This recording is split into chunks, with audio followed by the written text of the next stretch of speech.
Dan mengulas dua mantan menteri di era Presiden Jokowi, Nadiem Makarim dan Yakut Kholil Koumas menjalani pemeriksaan penyidik KPK hari ini. Pemeriksaan dilakukan di tengah sorotan kinerja KPK usai amnesti terhadap Sekjen PDI Perjuangan kala itu Hasto Kristianto yang dinilai sebagai sebuah kasus politik.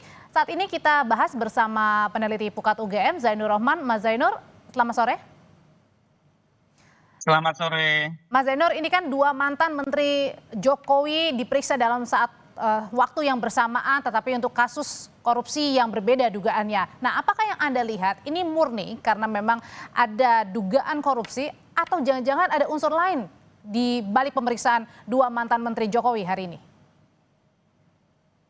Ya, karena ini KPK memanggil dua ex-menteri bersamaan, yang pertama kita bisa membaca bahwa ada banyak masalah di pemerintahan periode kemarin. Apakah itu masalah tertib administrasi, dugaan bentuk-bentuk pelanggaran, bahkan tidak tertutup kemungkinan masalah tindak pidana korupsi. Yang kedua, KPK mencocokkan waktunya dalam satu hari panggil dua ex-menteri.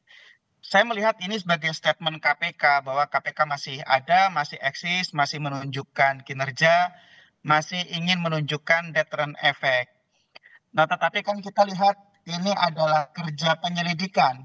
Artinya KPK belum sampai pada kesimpulan bahwa telah terjadi tindak pidana. Penyelidikan itu tujuannya untuk menentukan apakah dalam dua kejadian tersebut, pengelolaan kuota haji dan juga pengadaan sewa cloud di tahun masa-masa COVID-19 itu merupakan tindak pidana atau bukan. Jadi ini merupakan tahap awal untuk menentukan apakah Oke. di dalam dua keputusan tersebut mengandung pidana atau tidak, Mbak.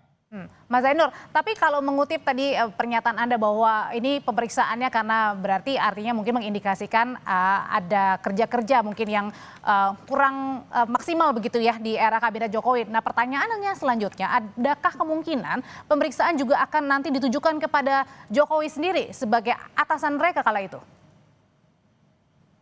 Ya, selama relevan, tentu tidak tertutup kemungkinan pemeriksaan bisa sampai pada presiden. Misalnya apakah kebijakan-kebijakan itu lahir dari perintah presiden. Kalau lahir dari perintah presiden kan nanti kemudian akan diteliti apakah perintahnya sesuai hukum atau tidak.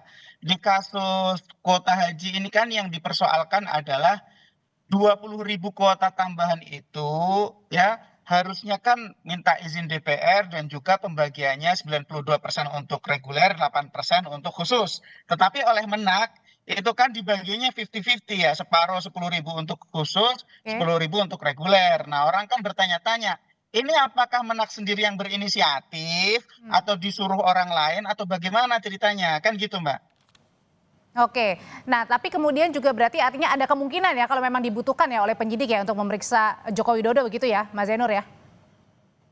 Ya, penyidik itu tidak boleh memiliki rasa sungkan kepada siapapun.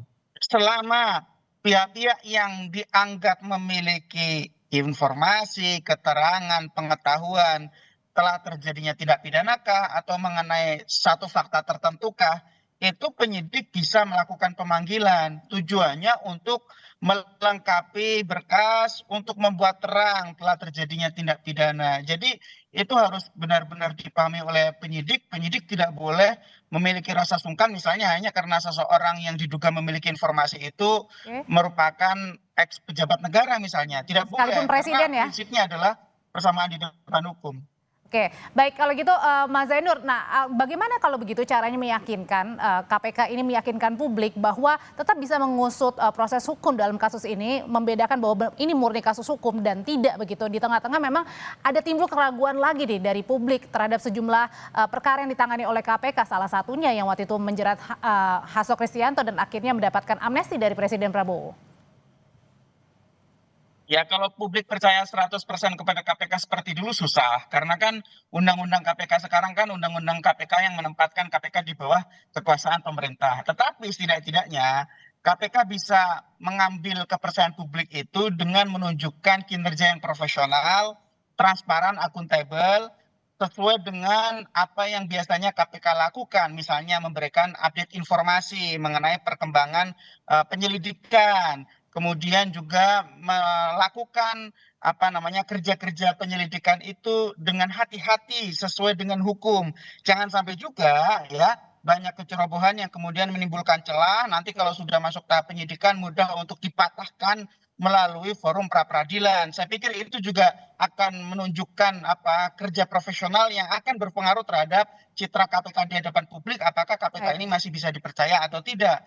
Jadi kuncinya tetap menurut saya adalah profesionalitas, transparan, akuntabel, dan ingat yang paling penting KPK tidak boleh juga menunjukkan preferensi kepada satu kelompok tertentu, apakah Oke. itu kelompok politik atau kelompok yang lain. Jadi KPK memang benar-benar harus tidak pandang bulu. Itu, Mbak. Peneliti Pukat UGM, terima kasih sudah berbagi informasinya Mas Zainur Rohman. Selamat sore.